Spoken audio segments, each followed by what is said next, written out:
안녕하세요. 지금부터 기계정비산업기사 CBT 기출보건문제 2023년 3회분을 강의 드리도록 하겠습니다.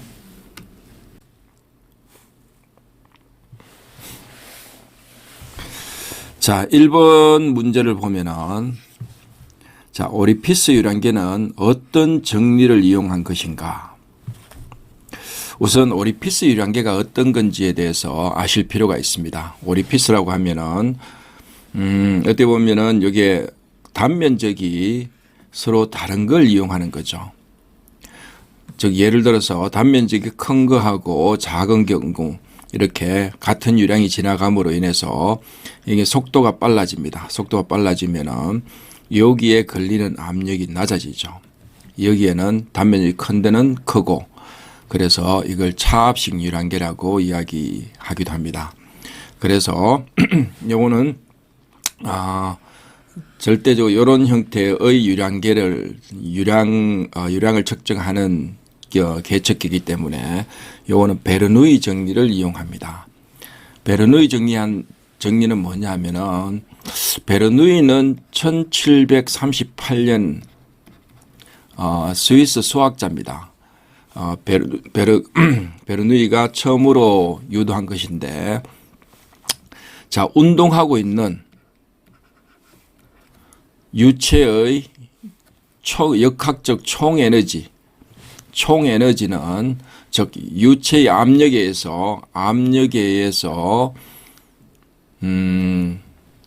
의한 위치 에너지 여기에서 위치 에너지 여기는 똑같죠, 그죠? 위치 에너지 그다음에 운동 에너지 2분의 1 mv 제곱 이게 운동 에너지죠. 운동 에너지의 합은 언제나 일정하다는 법칙입니다. 여기서는 이제 점성이 무시되는 이상 유체에 대한 에너지 보존 원리라고 볼 수가 있습니다. 그래서 답은 베르누이 정리라고 이야기할 수가 있습니다. 자, 여기서 2번을 살펴보면은 공합장치가 유압장치에 비해 특히 좋은 것은, 공합장치는 기본적으로 공기를 사용하고 에어를 사용하고 유압은 기름을 사용하는 거죠. 자, 온도에 민감하다. 이거는 단점이라고 할 수 있죠. 이게 장점을 물었는데, 그 다음에 저압이기 때문에 효율이 좋다. 저압이기 때문에 효율이 안 좋죠. 그 다음에 공기를 사용하기 때문에 인화의 위험이 없다. 불 붙는다는 거죠. 이거는 3번이 말이 될 수 있습니다. 작동 요소의 구조가 복잡하다. 요거는 이게 유압장치에 해당되는 거고, 공합장치는 상대적으로 간단하다고 볼 수가 있습니다. 자, 3번을 보면은 작동류의 점도가 너무 높은 경우 어떤 현상이 발생하느냐. 그러니까 점도가 높다는 것은 이게 잘 흐르지 않는다는 거죠. 1번 내부 마찰 정대와 온도 상승. 그러니까 이게 내부 마찰이 정대함으로 인해서 이제 전단 발열이라고 생기는데 그것까지는 모르시더라도 내부 마찰 열로 인해서 온도가 상승하는 것은 맞습니다. 그 다음 내부 누설 및 외부 누설. 누설은 이게 점도가 작을수록 누설이 더 잘 될 수 있죠. 그 다음에 동력 손실의 감소, 동력 손실이 증가하는 거죠. 그 다음에 마찰 부분의 마모 정대, 요거는 이제 마모 쪽이기 때문에 요거는 말이 좀 해당이 안 되는 것 같습니다. 그래서 1번이 답이 될 수가 있습니다. 자, 그 다음에 문제 4번을 보면은 전진 및 후진 완료 기어에서 가해지는 충격을 방지하기 위한 유압 실린더는, 자, 여기 충격 실린더, 텐덤 실린더, 양로드 실린더. 양로드라면은 양쪽에 이제 전부 이렇게 로드가 가해서 움직이게 할 수 있는 거고, 텐덤은 어떻게 보면은 이제 말 2마리가 이게 일렬로 서 있는 형태의 실린더 2개가 일렬로 서 있다 생각하면 되죠. 그 다음에 4번 쿠션 보면은, 쿠션 자체가 보면은 충격을 방지를 한다. 우리가 당구 칠 때 보면 쿠션 하면은 외곽에 있는 소프트한 재질이 탄성 있는 재질을 쿠션이라 그러죠. 쿠션 내장형 실린더가 이렇게 될 수 있는데 4번이 이게 답이 될 수가 있습니다. 자, 문제 5번을 보면은 그림과 같은 회로의 명칭은 자, 여기 A, B는 입력이고 C는 출력이다. A, B는 입력이고 C는 출력이다. 그럼 이 그림에서 보면 어떻습니까? C는 지금 계속 이게 ON이 돼 있죠. 1이 돼 있죠. 하이가 돼 있고 하이가 돼 있는데 만약에 A하고 B 중에 이게 체크 밸브가 있어 가지고 B가 이렇게 들어오면은 이제 이렇게 흐릅니다. 흐르면은 이제 C가 끊겨버리는 형태가 되죠. 스프링이 있어서 밀려가지고 끊겨버리기 때문에 이거는 OR의 부정입니다. OR의 부정이기 때문에 NOR 3번이 답이 될 수가 있습니다. 자, 6번을 보면은 포피식입니다. 포피식.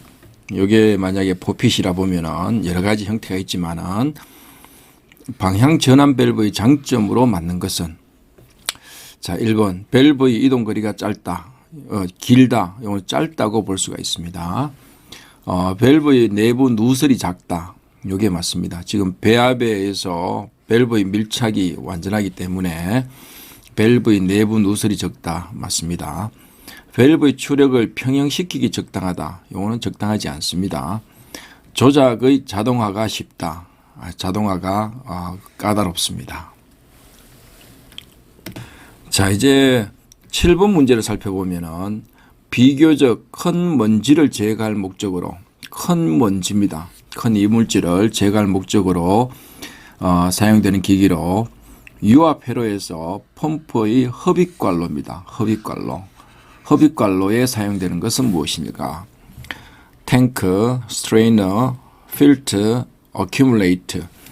여러분들이 이게 약간 필터와 혼돈할 수 있는데 여기서는 이제 비교적 큰 먼지를, 이게 키워드입니다.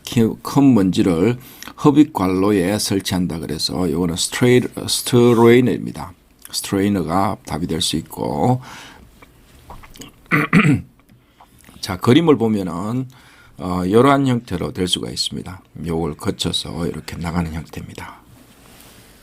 자, 그 다음에 8번 문제를 보면은 7번 문제와 그 유사한 문제인데 한 번 더 살펴보도록 하겠습니다.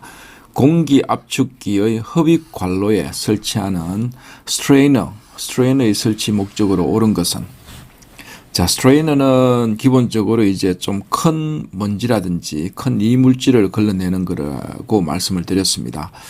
0.1mm 이상의 이물질을 제거하기 위해서 사용된다. 자, 여기 1번을 보면은 빗물이 스며들어 압축기에 들어가지 않도록 차단해 준다. 이건 아니죠. 배관의 맥동으로 소음이 발생하는 것을 방지하는 장치다. 이것도 아니고 나뭇잎 등의 이물질이 압축기에 들어가지 않도록 차단해 준다. 이게 맞습니다. 자, 공기 중의 수분이 응축되어 압축기에 들어가지 않도록 제거하는 장치다. 이것도 아닙니다. 그래서 3번이 답이 될 수 있습니다. 자, 9번 보면은 공합장치의 윤활기라면은 압축 공기에 이제 윤활유로 공급하는 기기를 이야기할 수가 있습니다. 관한 일반적인 사항 중 잘못 설명된 것은 무엇인가? 1번 과도한 윤활은 부품의 오작동을 이야기할 수 있다. 맞습니다. 윤활기의 세척은 중성세제를 사용한다. 이것도 말이 될 수 있습니다. 윤활기는 밸브나 실린더 가까운 곳에 설치한다. 여기 정확히 맞습니다.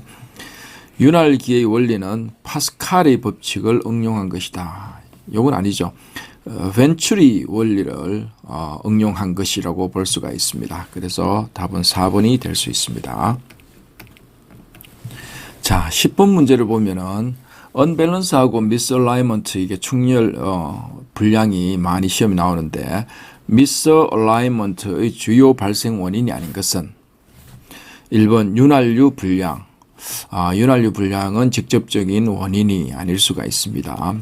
축심이 어긋났을 경우 가능하고 그다음 힘축, 샤프트가 힘이 축이 휘었을 경우에 이런 문제가 발생될 수가 있습니다. 또 베어링 설치 불량, 베어링이 설치해서 설치 불량이 될 경우에도 이런 문제가 발생될 수가 있습니다. 자, 그다음 11번을 보면은 자동화 추진 시 나타나는 단점이 아닌 것은, 자, 단점은 높은 자동화 비용 맞습니다. 시설 투자비가 많이 들고 품질의 균일화, 이거는 장점이죠, 장점. 그래서 이게 2번이 답이 될 수 있겠네요. 생산 탄력성 개려 맞습니다. 범용보다는 탄력성은 좀 떨어진다고 볼 수가 있습니다.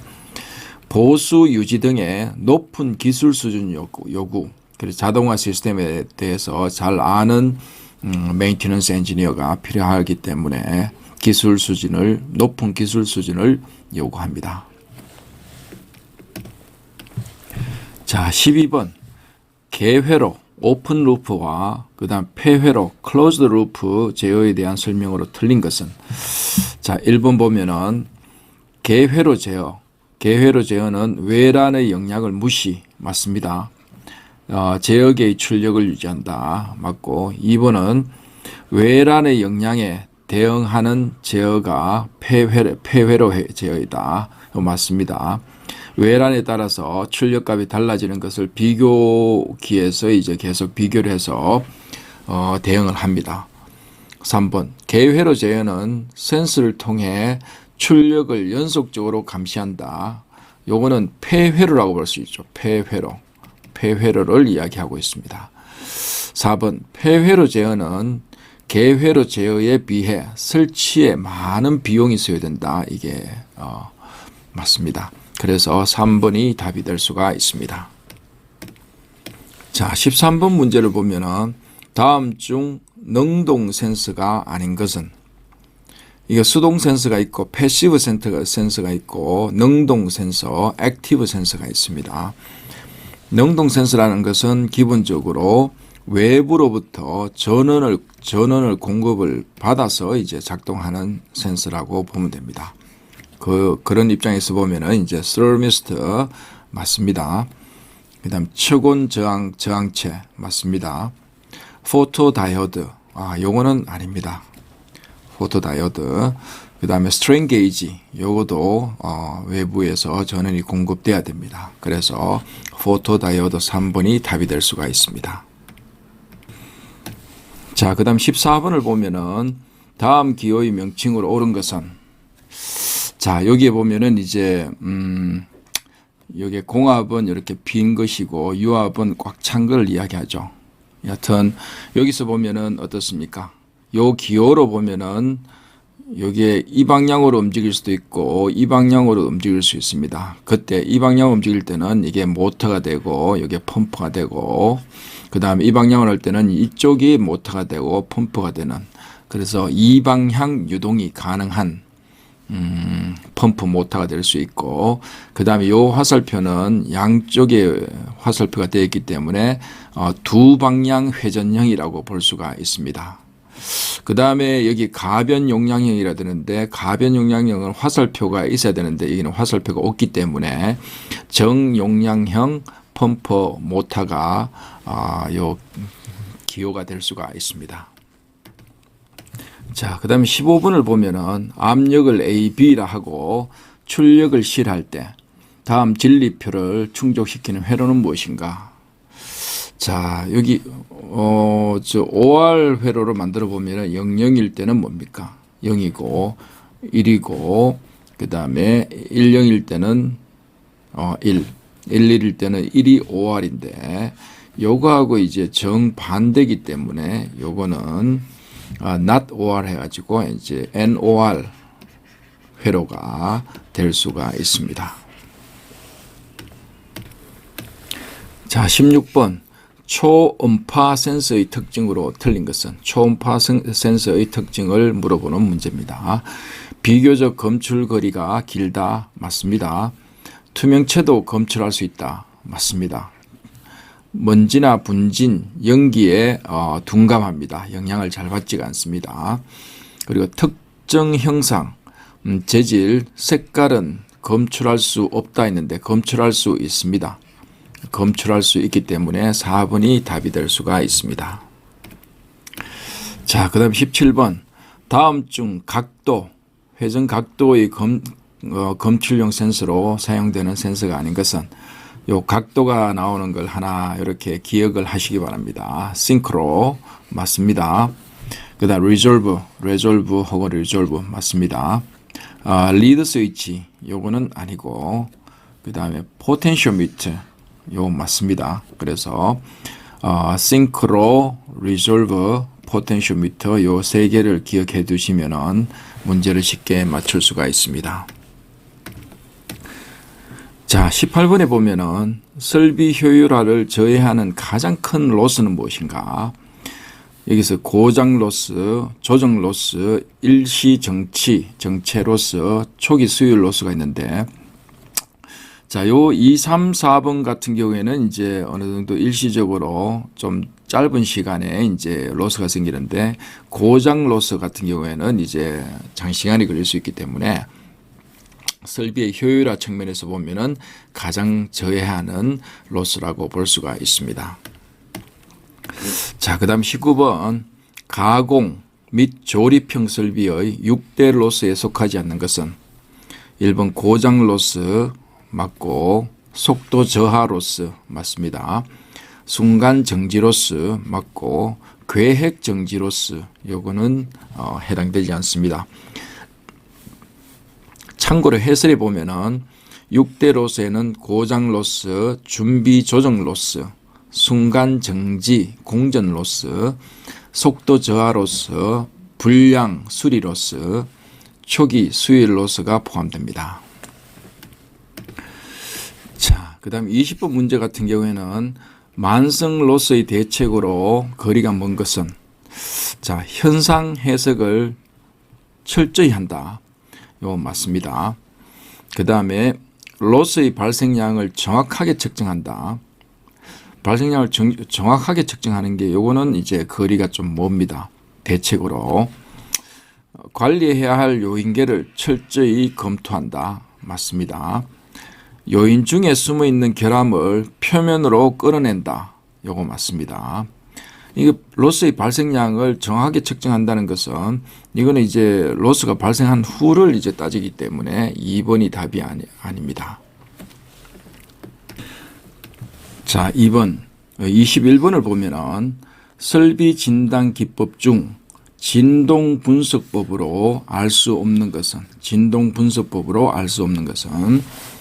자, 송풍기의 언밸런스 맞습니다. 설비의 필요에 의한 수명을 해석, 이런 것들은 별도로 이제 필요 수명 진단법을 통해서 해야 됩니다. 요거는 여기에 진동 분석법에 포함되지가 않습니다. 유압 밸브의 누설 진단, 요것도 맞습니다. 베어링의 결함, 요것도 할 수 있습니다. 여기는 3번하고 다소 혼돈이 될 수 있는데 요거는 잘 문제를 하나를 기억해 두시기 바랍니다.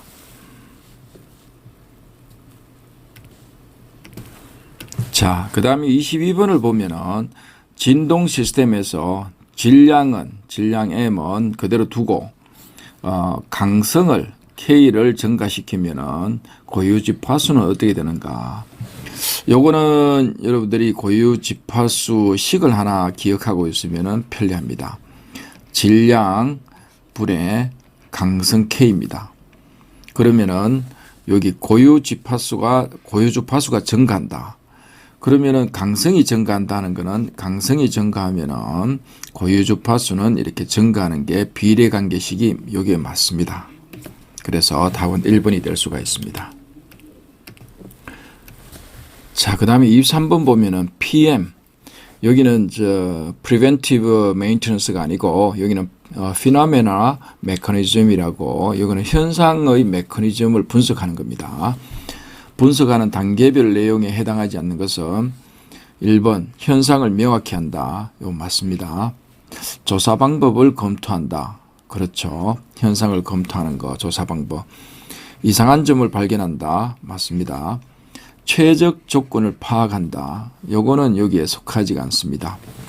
그래서 요걸 좀 생소하기 때문에 해설을 한 번 더 보면은 PM, 피노메나 메커니즘 분석의 단계별 내용을 보면은 현상을 명확히 하고 조사 방법을 검토하고 이상한 점을 발견한다. 그리고 형상 파악하고 현상을 분석하고 현상을 재현하고 관련 설비, 재료, 도구, 방식, 재료 파악, 그 다음에 문제점 파악, 문제 해결 방식의 파악, 문제 해결 방식의 선정 이런 식으로 됩니다. 그래서 최적 조건을 파악하는 것은 이게 PM의 분석하고는 거리가 먼 내용입니다. 자, 문제 24번을 보면은 기초와 진동 보호 대상 물체 사이에 스프링형 진동 차단기를 설치했는데 하였더니 진동 보호 대상 물체에 진동이 발생하여 그림과 같이 진동 보호 대상 물체와 스프링 사이에 블록을 설치했다. 여기 블록입니다. 블록을 설치한 이유로 옳은 것은 자, 여기서 보면은 강성을 높이기 위해서 진동을 차단하기 위해서 고유 진동수를 낮추기 위해서 고유 진동수를 높이기 위해서 이렇게 했는데 자, 요거는 강성을 높이기 위해서는 이게 K죠. 아니고 진동을 차단하는 것도 여기 아닙니다. 그래서 고유 진동수는 앞서도 말씀을 드렸지만은 이게 질량분의 강성 K가 됩니다. 그래서 여기에 블록을 더 올렸다는 것은 이게 질량을 더 증가시킨다는 거죠. 그러면은 고유 진동수는 낮춰집니다. 그래서 3번 고유 진동수를 낮추기 위해서 블록을 설치했다고 볼 수가 있습니다. 자, 그 다음에 25번을 보면은 설비 관리의 기능과 가장 거리가 먼 것은 설비 관리의 기능입니다. 여기서 보면 실행 기능 맞고 기술 기능 맞습니다. 개발 기능은 요구하고 설비 관리 기능하고는 별 상관이 없고 제품 생산의 계획적인 측면에 속할 수가 있습니다. 그 다음에 일반 관리 기능 이것도 맞습니다. 자, 그 다음에 26번을 보면은 다음 그림은 어떤 보존 조직을 나타내는 것인가 해서 공장장이 있고 보존 과장 제1지구, 2지구, 3지구 여기서 보면은 한 명의 보존 책임자 밑에 보존 활동을 집중적으로 수행하는 조직의 형태를 띠고 있습니다. 이렇게 해서 요거는 집중 보존 조직이라고 볼 수가 있습니다. 자, 27번 문제를 보면은 다음 상황은 그림과 같은 그래프에서 어느 구역의 고장기에 해당하는가 라고 되어 있습니다. 자, 펌프를 사용하던 중, 요거는 운영하는 중이죠. 계속 이게 가동하는 중에 축봉부의 누설로 인해 목표 양정이 되지 않음을 발견하여 메커니컬 실을 교체한 후 계속 정상 가동하였다. 자, 여기서 보면은 계속 정상 가동하고 있는 도중에 순간적으로 고장이 나서 메커니컬 실을 교체한 후에 다시 정상 가동을 했다는 겁니다. 그래서 일본의 이제 초기 고장기 이제 개발을 처음 했을 때 문제가 많이 생깁니다. 이게 점점 줄어들어서 이거는 이제 우발 고장기고 이제 마모 고장기 이래야 되는데 2번 여기 우발 고장기에 해당된다고 볼 수가 있습니다. 그래서 2번 구역이 2구역이 답이 될 수가 있습니다. 자, 28번 문제를 보면은 윤활제의 공급 방식에서 비순환 급유법에 속하는 것은 자, 1번 보면은 원심 급유법, 요거는 순환 급유법입니다. 패드 급유법, 요것도 순환 급유법이고 유륜식 급유법, 순환 급유법입니다. 그 다음에 사이펀 급유법, 요거는 비순환 급유법입니다. 그래서 4번이 답이 될 수 있습니다. 해설을 잠시 보면은 비순환 급유법, 그러니까 순환이 되지 않는다는 겁니다. 여기는 손으로 급유하는 게 있고, 그 다음 적하 급유법, 그래서 이게 방울로 떨어뜨려서 이렇게 급유하는 방법. 여기는 사이펀 급유법, 실린더용 적하 급유법, 플런저식 압입 적하 급유법 등이 있습니다. 그리고 가시 부상 유적 급유법 등이 이제 비순환 급유법에 속한다고 볼 수 있습니다. 자, 29번을 보면은 공합 밸브에서 나오는 배기 소음을 줄이기 위하여 사용하는 소음 방지 장치로 가장 적당한 것은 진동 차단기, 차음벽, 댐퍼, 소음기.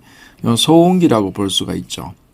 자, 한 번 더 이제 해설을 통해서 설명을 드리면은 소음기 종류로는 흡음식, 성면, 앞면 등으로 해서 소리를 흡음하는 거, 흡수하는 거. 그 다음에 반사식, 체인부에서 입사소음 에너지를 반사시켜 소멸하는 거, 반사를 시키는 경우가 있겠습니다. 참고로 진동 차단기는 진동으로부터 시스템을 차단할 수 있는 탄성체를 이야기할 수 있고, 차음벽은 기계 주변에 차음벽을 설치하여 소음의 전파를 방지하는 역할을 합니다. 댐퍼 같은 경우에는 진동 에너지를 흡수하는 장치라고 볼 수가 있습니다. 자, 30번 문제를 보면은 앞에 문제와 비슷하게 유사하지만은 그래도 여러분들의 이해를 돕기 위해서 계속 반복해서 문제를 출제해 놓았습니다. 내부에 형성되어 있는 하나 혹은 그 이상의 체인버라면 어떤 방이라 생각하면 돼요. 방. 어떤 공간이라 생각하면 됩니다. 에 의해서 입사소음 에너지를 반사하여 소멸시키는 장치는 무엇인가 해서 반사식 소음기라고 여러분들이 기억을 하시면 됩니다. 여기에서 앞에도 설명드렸다시피 흡음식 소음기는 성면, 앞면 등 섬유성 재료의 흡음력을 이용해서 소음을 흡수시키는 장치라고 볼 수가 있습니다. 자, 여기에서 31번을 보면은 소음원으로부터 거리를 2배 증가시키면 음압도, 데시벨은 어떻게 변하는가 했는데, 요거는 여러분들 한번 기억을 해 두시기 바랍니다. 거리가 2배 멀어지면은 6데시벨이 감소합니다. 6데시벨. 자, 여기에서 이제 해설을 통해서 음의 특성을 간단하게 살펴보면은 마스킹 효과. 요거는 크고 작은 소리를 들을 때 큰 소리만 듣고 작은 소리를 듣지 못하는 현상을 마스킹 효과라고 이야기합니다. 그 다음에 차음 하면 외부와의 음의 교류를 차단하는 것이라고 볼 수 있고, 역이성 감쇄 법칙이라고 음원으로부터 거리가 2배 멀어지면 음압 레벨이 6데시벨 감쇄하는 것을 이야기하는 것입니다. 요걸 기억을 해 두시기 바랍니다. 자, 그 다음에 32번 문제를 보면은, 전기 스위치 혹은 퓨즈 등을 수리하지 않고, 고장이 나면 교체하는 부품의 신뢰성 평가 척도는 무엇인가 해서, 요거는, 평균 고장 시간이라고 볼 수가 있습니다. 여기에서 평균 고장 시간이라는 것은 신뢰성의 대상물이 사용되어 처음 고장이 발생할 때까지의 평균 시간이라고 볼 수가 있습니다. 자, 33번 문제를 보면은 신뢰성 평가 척도에 관한 설명으로 잘못된 것은, 신뢰성 평가 척도에 대한 설명을 하겠습니다. 자, 평균 고장 간격이란 전 고장수에 대한 전 사용 기간의 비, 그러니까 전 고장수가 밑에 분모로 들어가고, 전 고장수에 대한 전체 사용 시간 이런 형태의 시기 비율이 레이스되고 나옵니다. 그렇기 때문에 혹시나 전 고장수에 대한해서 전 고장수가 위에 올라간다고 생각하시면 안 되고, 전 고장수를 전 분모로 들어갑니다. 전 고장수에 대한 전 사용 시간 해서 이건 평균 고장 간격이 될 수 있고, 자, 평균 고장 시간이란 사용 시간에 대한 평균 고장 시간의 비율이다. 요거는 좀 아니네요. 아니고 평균 고장 시간은 신뢰성의 대상물이 사용되어 처음 고장이 발생할 때까지의 평균 시간이다라고 볼 수가 있습니다. 그 다음에 평균 고장 간격은 고장률의 역수이다. 맞습니다. 고장률은 평균 고장 간격, 일정 기간 중 발생하는 단위 시간당 고장 횟수라고 볼 수 있습니다. 맞습니다. 그래서 2번이 답이 될 수가 있습니다. 자, 그 다음에 34번 문제를 보면은 진동 에너지를 표현하는데 가장 적합한 것은 자, 피크값, 평균값, 실효값, 최대값이 있는데 진동 에너지를 표현하는데 가장 적합한 것은 실효값이 될 수가 있습니다. 자, 실효값이라는 것은 RMS, 루트 민 스퀘어라고 이렇게 나타내고 시간에 대한 변화량을 고려하고 진동의 파괴적 능력을 나타내는 에너지 양과 직접 관련된 진폭을 표시하므로 진동 크기의 표현에 가장 많이 사용된다. 여기에는 변이, 속도, 가속도에 사용이 되어 있습니다. 자, 35번 문제를 보면은 설비 관리의 조직 계획에서 지역이나 제품, 공정 등에 따라 설비를 분류하여 그 관리를 담당하는 방식은 무엇인가? 기능, 지역, 직접, 전문기술 분업인데 요거는 이제 지역 분업에 속한다고 볼 수가 있습니다. 자, 36번을 보면은 차음벽 소리를 막아주는 거죠. 전파를 막아주는 차음벽이 고유진동 모드, 고유진동수 모드, 고연진동 모드의 주파수로 입사한 소음과 공진하는 영향요소와 거리가 먼 것은 무엇인가? 여기서 공진이라고 하는 것은 재료의 고유진동수하고 외부에서 가하는 고유진동수가 일치했을 때 공진이 생기죠. 그래서 다리가 파괴된다든지 그런 현상이 생길 수가 있습니다. 그러면은 이게 고유진동수는 M분의 K를 이렇게 하면은 이게 강성이고 그 다음에 이게 무게가 될 수 있습니다. 그럼 차음벽의 강성도 관련이 있고 차음벽의 무게도 관련이 있고 차음벽의 표면과 내부 댐핑을 봐야 되는데 여기서는 차음벽의 표면이 공진하는 영향요소와 거리가 가장 멀다고 볼 수가 있습니다. 자, 37번 설비 관리 기능에서 기술 기능은 현 설비나 잠재적인 설비 설계의 향상 및 설비 구매에 대한 의사결정의 기반이 되는 기능이다. 기술 기능을 이야기하고 있습니다. 이러한 기술 기능에 해당되지 않는 것은 무엇인가 해서 살펴보겠습니다. 기술 기능. 자, 설비 성능 분석 맞습니다. 고장 분석 방법 개발 및 실시 맞습니다. 설비 진단 기술 이전 및 개발 맞습니다. 주유, 조정 그리고 수리 업무 등의 준비 및 실시 요거는 아닙니다. 해설을 보면은 4번 같은 경우에는 의사결정의 기반이 되는 기능이 아닌 직접 기능에 속한다고 볼 수가 있습니다. 자, 38번 보면은 시스템의 공진 상태, 제품의 어떤 물체의 고유진동수하고 우발력, 외력의 고유진동수가 일치했을 때 공진 상태가 일어날 수 있습니다. 존재할 때 제거하는 방법이 아닌 것은 자, 회전수를 변경한다. 이것도 맞죠.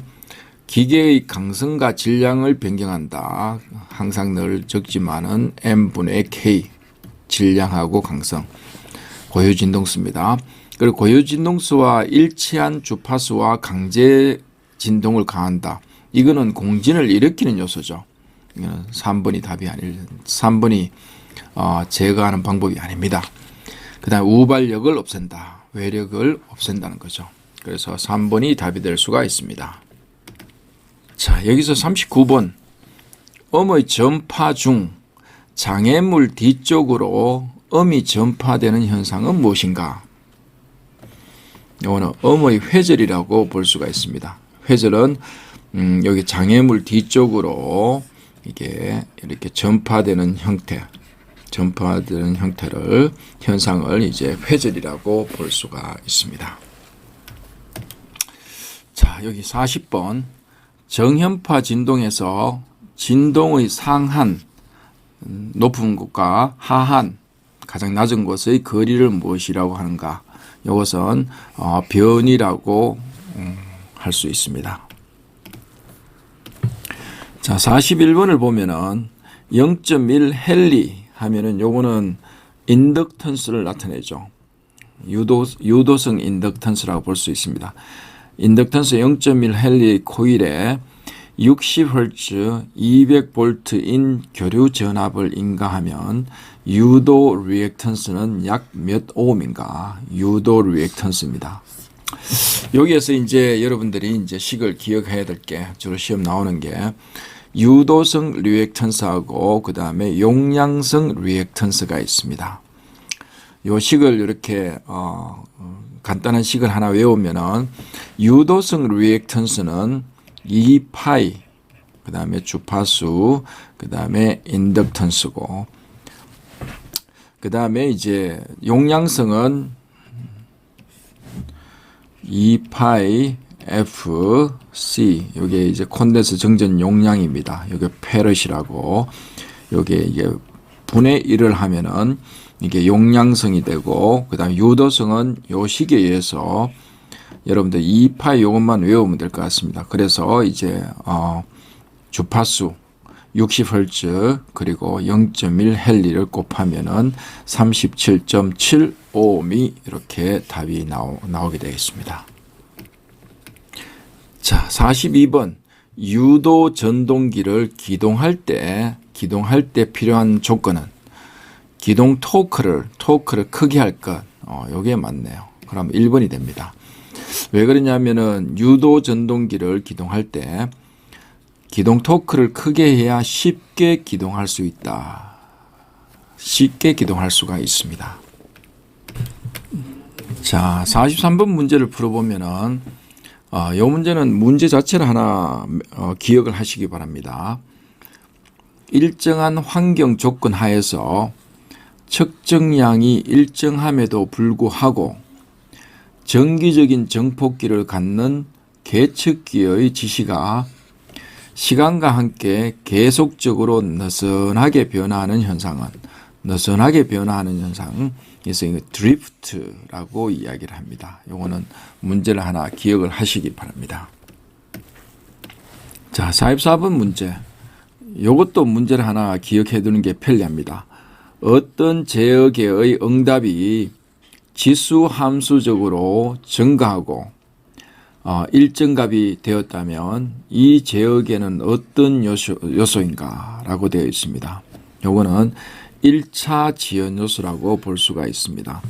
다시 보면은 1차 지연 요소에 대한 설명을 살펴보면은 유입량을 일정 양만큼 갑자기 증가시키면 수위는 증가하기 시작하나 유출량도 증가하여 어느 일정한 수위에서 안정된다고 이렇게 볼 수가 있습니다. 자, 45번 P형 불순물 반도체의 불순물로 사용할 수 있는 것은 1번에 인, 비소, 갈륨, 안티몬이 있는데 여기에서 이제 여러분들이 좀 기억을 해야 될 것은 이제 P형이나 N형 둘 중에 하나만 기억하시면 될 것 같습니다. P형 반도체의 불순물은 인디움, 갈륨, 붕소, 보론, 알루미늄 등이 있고 N형 반도체 불순물은 비소, 그 다음에 안티몬, 그 다음에 P인, 그 다음에 비스무드 이런 게 있습니다. 그래서 여기 P형 반도체이기 때문에 여기 속하는 게 갈륨이 될 수가 있습니다. 그래서 답은 3번입니다. 자, 그 다음 46번 다음 열전대의 조합에서 가장 높은 온도까지 측정할 수 있는 것은 자, 항상 요거는 기출 문제에서 자주 나오는 거 백금, 로디움, 백금입니다. 요게 가장 높고 그 다음에 이제 그 다음 높은 게 크로멜, 알루멜이 높고 그 다음에 이제 철 콘스탄탄, 구리 콘스탄탄 요 순위로 계속 이게 높이까지 측정할 수가 있다고 볼 수가 있습니다. 참고로 보면은 해설에 보면은 온도 범위는 조금씩 다르지만은 이런 온도 범위보다는 이게 가장 높은 온도 뭐 이런 것들을 이제 이야기하기 때문에 이런 문제 유형을 한번 기억해 두실 필요가 있다는 겁니다. 그러면은 10진수 25를 2진수로 변환하면 어떻게 되겠느냐. 요거는 뭐 자주 나오는 거죠. 이거 굉장히 단순합니다. 자, 10진수 25를 적고 2를 이렇게 해서 2, 1은 2, 2, 4 하면은 나머지가 1이 남고 그 다음에 2, 6이 12 하면은 나머지가 0이 남고 2, 3은 6 나머지가 0이 남습니다. 2, 1은 2 하니까 나머지가 1이 남고 그래서 읽는 거는 요 역순으로 쭉 읽으시면은 1, 1, 0, 0, 1이 될 수가 있습니다. 3번이 답이 될 수가 있습니다. 자, 48번 문제를 보면은 SI 기본 단위계가 아닌 것은 자, 7개를 여러분들이 아실 필요가 있죠. 여기서 보면은 이제 길이 단위 미터 맞습니다. 연력학적 온도 켈빈 맞고 그 다음에 광도 빛의 밝기 하는 거 칸델라 맞고 그 다음에 라디안 요거는 각도를 나타내는 라디안은 포함되지 않습니다. 참고로 길이 M 킬로그램, 질량, 시간 S 초입니다. 광도 칸델라, 온도 켈빈, 전류 암페어, 물질량 몰 등이 있습니다. 자, 49번을 보면은 교류의 정현파에서 정현파가 이렇게 생겼죠. 그 다음에 주파수가 1kHz일 때 주기는 킬로헤르츠는 1000이죠. 1000. 다르게 말하면 1000Hz일 때 주기는 어떻게 되느냐. 주기라는 걸 여러분들이 아셔야 되겠죠. 주기 T. 그러면은 이제 1Hz가 뭔지를 설명을 드리도록 하겠습니다. 1초에 한 번 진동하면은 1Hz가 됩니다. 그다음 1초에 두 번 하면은 여기 두 개가 있어서 2Hz가 되고 1초에 200번 진동하면은 200Hz가 됩니다. 다르게 이야기하면은 1초에 1000번 진동하면은 이게 1000Hz가 됩니다. 그래서 주기는 이제 1000분의 1이 될 수가 있고 나눕니다. 다르게 하면은 요게 하나의 주기가 됩니다. 주기.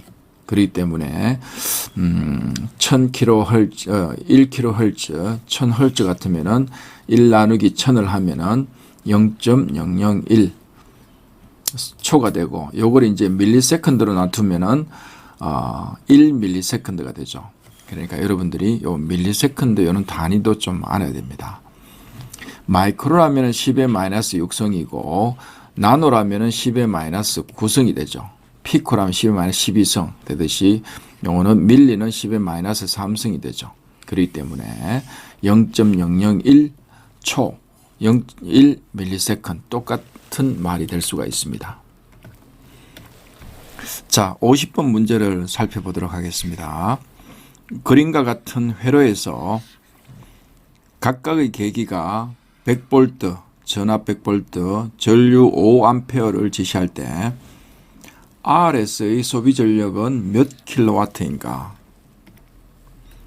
자, 이 문제 같은 경우에는 이제 소비 전력을 했기 때문에 소비 전력식은 P는 I, V가 될 수 있습니다. 혹은 V는 IR이기 때문에 I 제곱 R 이렇게 되는데 여기에서는 지금 전류하고 전압을 제시했기 때문에 바로 곱하면은 답이 나올 수가 있습니다. 자, 여기에서 잘 봐야 될 게 보면은 여기는 몇 킬로와트라고 이야기했죠. 여기에서 이제 I는 5A 그 다음에 곱하기 100 볼트로 하면은 이제 500 와트가 나옵니다. 그러면 몇 킬로와트가 하라고 했으니까 0.5 킬로와트가 이렇게 나오는 겁니다. 그래서 답이 1번이 됩니다. 자, 51번을 보면은 연산 정폭기에 해당하는 기호로 옳은 것은, 요 기호를 이렇게 기호를 좀 암기를 해 두시는 게 좋습니다. 자, 1번 같은 경우에는 이제 엔드 기호죠. 엔드 기호. 그다음 2번 같은 경우에는 이제 not 기호고, 3번 같은 경우가 이렇게 플러스 마이너스가 이렇게 있는 것들이 연산 정폭기 기호라고 볼 수가 있습니다. 기억을 해 두시기 바랍니다. 자, 이제 52번 문제를 보면은 PLC의 특징이 아닌 것은 1번 릴레이 제어반에 비해 가격이 매우 저가이다. 아니죠. 릴레이 제어반에 비해서 가격이 고가라고 볼 수가 있습니다. 그 다음에 릴레이 제어반의 배선 및 설치가 용이하다. 맞습니다. 릴레이 제어반에 비해 유지 보수가 용이하다. 맞습니다. 릴레이 제어반에 비해 높은 신뢰성을 갖는다. 맞습니다. 자, 여기 해설을 잠시 보면은 PLC 특징에서 설비의 변경 확장이 용이하고 안정성과 신뢰성이 높고 노이즈에 대한 대책이 필요합니다. 필요하고 복잡한 제어라도 설계가 용이하다. 맞고 프로그램 변경만으로 제어 내용을 가변할 수 있음. 맞습니다. 릴레이 제어반에 비해 배선 및 설치가 용이하고 릴레이 제어반에 비해 유지 보수가 용이하고 높은 신뢰성을 가진다라고 볼 수가 있습니다. 자, 53번에 보면은 압력계의 지침이 흔들리며 불안정한 경우의 원인으로 가장 적합한 것은, 압력계의 지침이 흔들린다는 것은 압력이 관로의 내부 압력이 바뀐다는 거죠. 그 경우를 한번 보겠습니다. 펌프의 선정이 잘못, 이건 좀 관련이 없고, 밸브나 관로가 막혔을 경우에는 압력이 높아지겠죠. 그 다음에 펌프가 공회전할 때 이거는 상관이 없고, 캐비테이션이 발생하거나 공기 흡입이 되었을 경우에 이런 현상이 발생이 됩니다. 이런 것들을 4번이 답이 될 수가 있습니다. 자, 해설을 잠시 보면은 펌프의 흡입 양정이 높거나 흐름 속도가 국부적으로 빠른 부분에서 압력 저하로 유체가 증발하는 현상이 발생됩니다. 그걸 캐비테이션이라고 이야기할 수가 있습니다. 자, 문제 54번을 보면은 다음 중 트랜지스터의 접지 방식이 아닌 것은, 자, 접지 방식 세 가지가 있죠. 게이트, 이미트, 베이스, 컬렉터가 있는데 여기는 게이트가 아니죠. 게이트가 아니고 이미트, 베이스, 컬렉터 세 가지 종류가 있습니다. 자, 해설을 잠시 보면은 트랜지스터는 회로 내에서 주로 전류를 제어하거나 신호를 증폭하는 용도로 사용되는 단자가 3개인 전자 소재이다. 2개의 동일 반도체 사이에 다른 종류의 반도체가 샌드위치 형태로 끼워져 있어 2개의 접합면과 3개의 층으로 되어 있는 기본 구조를 가진다. 트랜지스터에서 도핑의 농도가 가장 강한 부분을 이미터라고 하고 가장 약한 부분을 베이스, 그리고 중간 정도의 도핑 농도를 가진 부분을 컬렉터라고 한다. 이렇게 참조를 하시면 될 것 같습니다. 자, 55번을 보면은 온도 센서에서 측정된 값을 PLC에서 제어하고자 한다. 이때 적용되는 변환기는, 요거는 온도에서 측정된 값을 PLC에서 제어한다. 그러면 측정된 값은 이게 아날로그 신호고 PLC에 제어하려면 디지털이 필요합니다. 그래서 AD 컨버터, AB 변환기가 필요합니다. A는 여기에서 이제 아날로그를 나타내고 D는 디지털을 나타내고 있습니다. 자, 56번. 직류 전동기의 주요 구성 요소가 아닌 것은 주요 구성 요소 세 가지가 계자, 격자, 전기자, 정류자인데 여기 계자는 맞고 전기자 맞고 정류자가 맞습니다. 격자가 아닙니다. 자, 여기 직류 전동기 구조를 잠시 그림으로 보면은 아까 계자라고 하는 거 여기 자석으로 된 부분 NS극으로 바깥에 유지를 하고 그 다음에 안쪽에 이제 전기자가 있습니다. 코일이 감겨진 전기자가 있고 그 다음에 여기 정류자가 있습니다. 정류자 같은 경우에는 여기 일정한 방향으로 회전하도록 전류의 방향을 주기적으로 바꿔 전기자에 공급하는 장치라고 되어 있습니다. 자, 그 다음에 57번 보면은 PLC Programmable Logic Controller의 성능이나 기능을 결정하는 중요한 프로그램으로 PLC 회사에서 직접 ROM으로 Read Only Memory죠. 메모리를 읽기만 하는 거. ROM에 쓰는 것은 무엇인가? 데이터 메모리 아니고 수치 연산 제어 메모리 아니고 시스템 메모리 맞습니다. 사용자 프로그램 메모리 아니고 그래서 3번이 답이 될 수 있습니다. 자, 58번 공업 계측에서 측정량의 쉬운 변환과 확대, 정폭이나 전송에 편리한 기본 신호가 아닌 것은 무엇인가? 자, 여기서 보면은 변이, 이것도 기본 신호가 될 수 있죠. 전송에 편리한.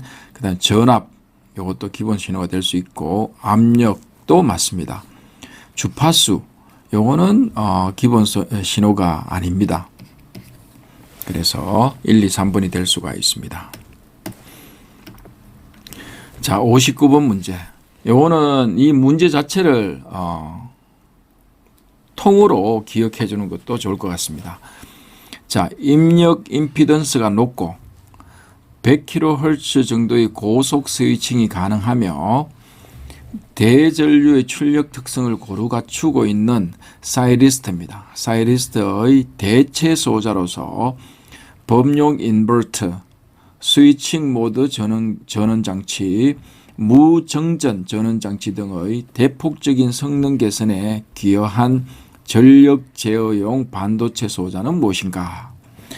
요거는 절연 게이트형 양극성 트랜지스터입니다. 요거는 요 문제 자체를 하나 암기를 하시기 바랍니다. 자, 60번을 보면은 1 마이크로페럿 콘덴서에 22,000볼트로 충전하여 이를 205옴의 저항에 연결하면 저항에서 소모되는 총 에너지는 약 몇 줄인가? 이런 문제들은 앞에서 많이 나왔습니다. 그 다음에 총 소모되는 에너지는 식을 보면은 W는 2분의 CV 제곱 이런 식으로 적을 수가 있습니다. 여기에서 약간 주의하실 것은 이게 콘덴서 마이크로 1 마이크로이기 때문에 1 곱하기 10의 마이너스 6성을 곱하는 게 중요합니다. 그 다음에 곱하기 22,000볼트 22,000 제곱이죠. 이렇게 하면은 242 줄이 나옵니다. 줄은 참고로 이게 뉴턴 미터죠. 와트는 뉴턴 미터 그 다음에 초 시간입니다. 이런 단위를 한번 기억해 두는 게 좋습니다. 자, 61번을 보면은 벨트식 무단 변속기의 정비 관련 사항 중 틀린 것은 벨트식 무단 변속기입니다. 1번 벨트를 이동시킴에 있어서 무리가 발생할 수 있다. 맞습니다. 벨트의 수명은 표준 벨트를 표준적인 사용 방법으로 운전할 때의 여기 3분의 1에서 2분의 1배 정도이다 라고 볼 수가 있습니다. 가변 피치 분리의 습동부는 윤활 불량이 되기 쉽다. 맞습니다. 광폭 벨트는 특수하므로 예비품 관리를 잘 해두어야 된다. 맞습니다. 자, 62번. 두 기어 사이에 있는 기어로 속도비와 관계없이, 속도비에는 관계가 없고 회전 방향만 변하는 기어는 무엇인가 해서, 요거는 아이디얼 기어입니다. 아이디얼 기어. 여기서 웜 기어는 이렇게 될 수가 있고, 아이디얼 기어가 여기에 있습니다. 여기에 있어 가지고 회전 속도하고는 관계없이 방향만 반대로 바꾸는 경우를 취할 수가 있습니다. 그래서 아이디얼 기어가 답이 될 수가 있습니다. 자, 63번. 원심 펌프의 이상 현상이 아닌 것은, 원인이 아닌 것은 1번 스토핑 박스로 공기 침입, 기밀이 유지가 안 되니까 이것도 문제 생길 수 있네요. 그다음 2번 펌프의 회전 방향이 다를 때, 오케이.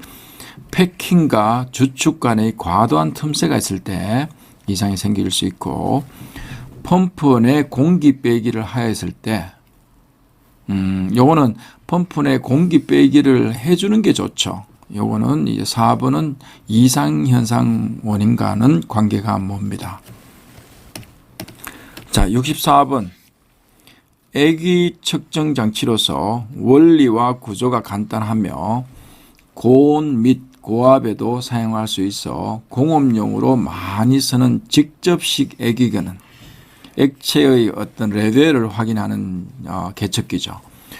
압력식, 기포식, 초음파식이 있는데 여기 플로트식이 말이 요 내용과 가장 일치한다고 볼 수가 있습니다.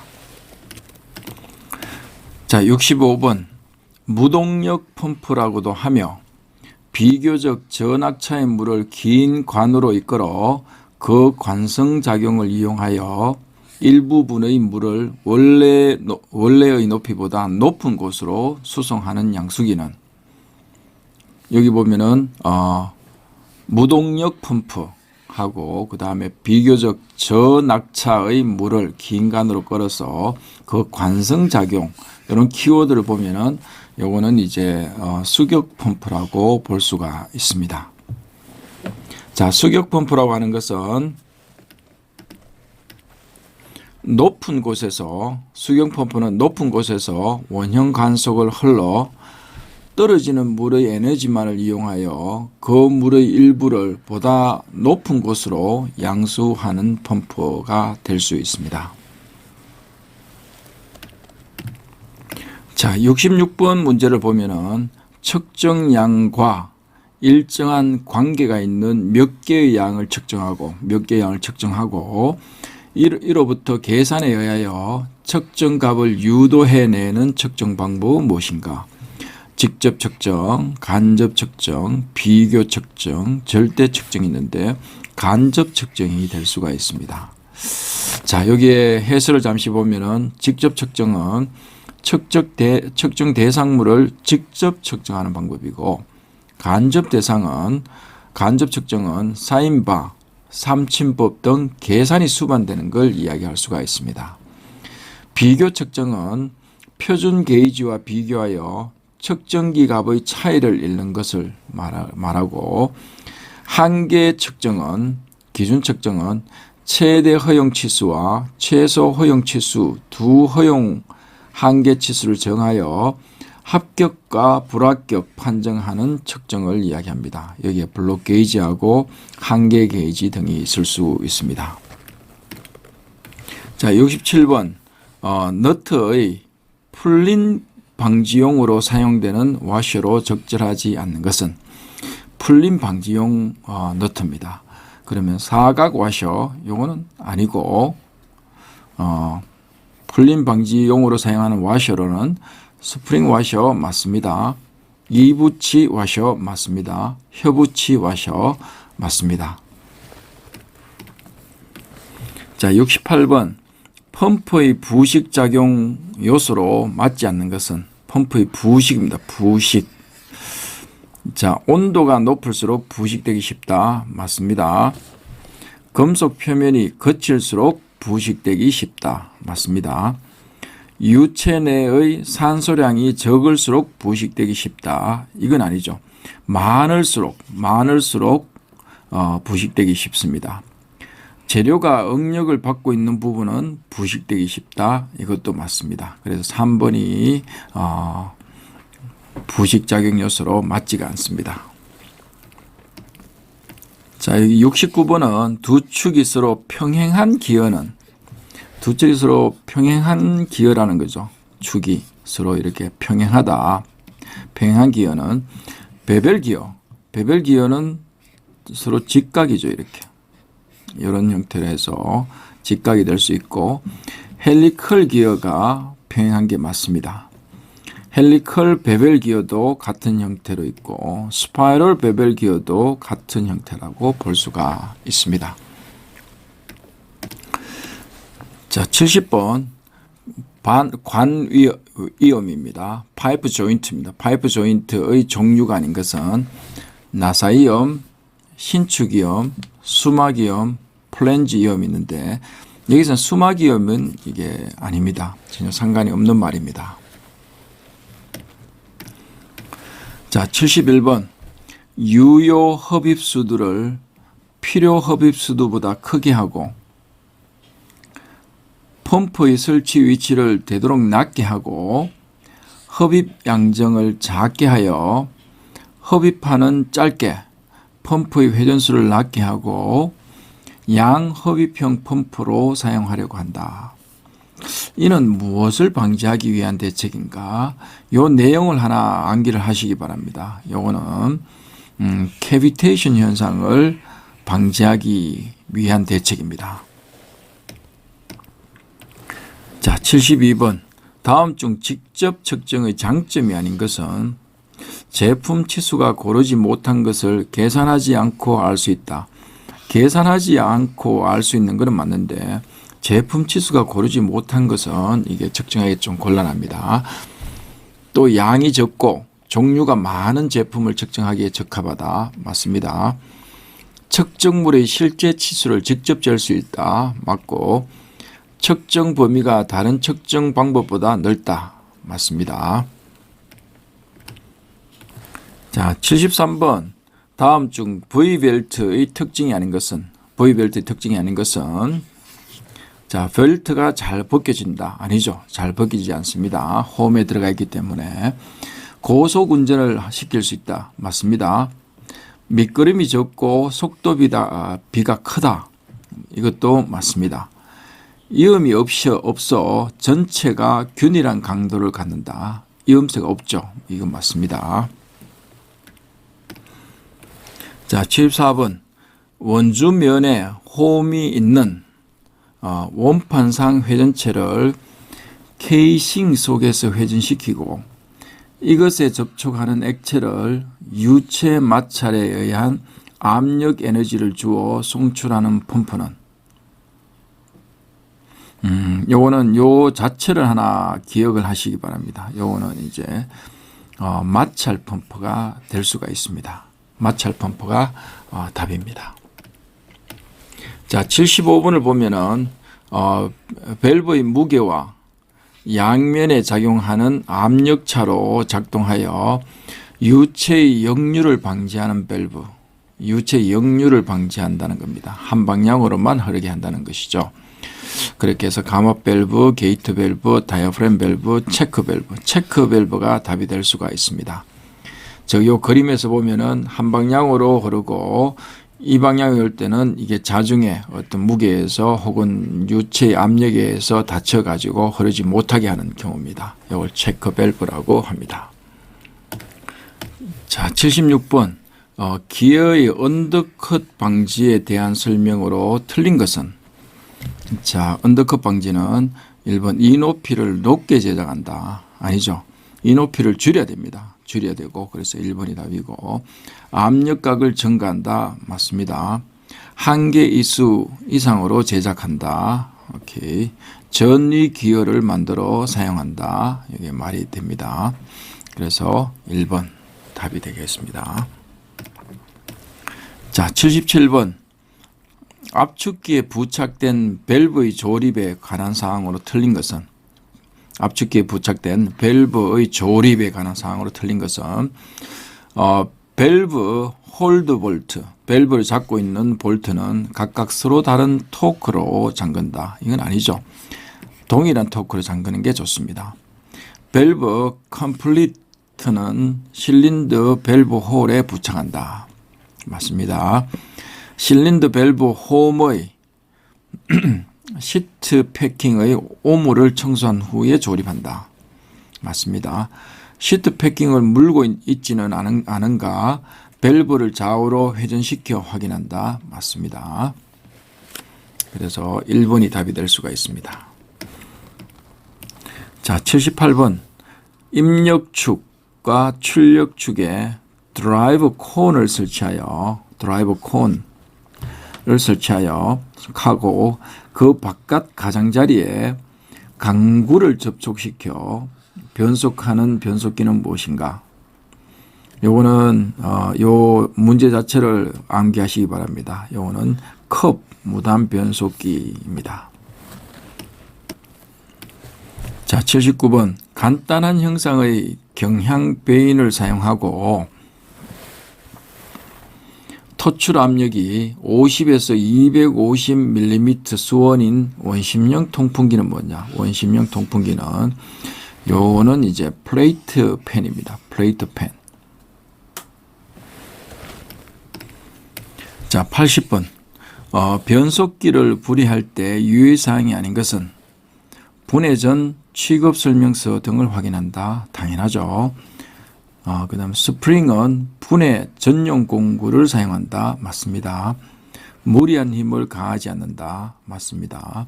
가급적 경험에 의존하여 분해한다. 이거는 아니죠. 매뉴얼에서 정확하게 분해를 해야 됩니다. 자, 이상으로 CBT 기출보건문제 2023년 3회분을 마치도록 하겠습니다.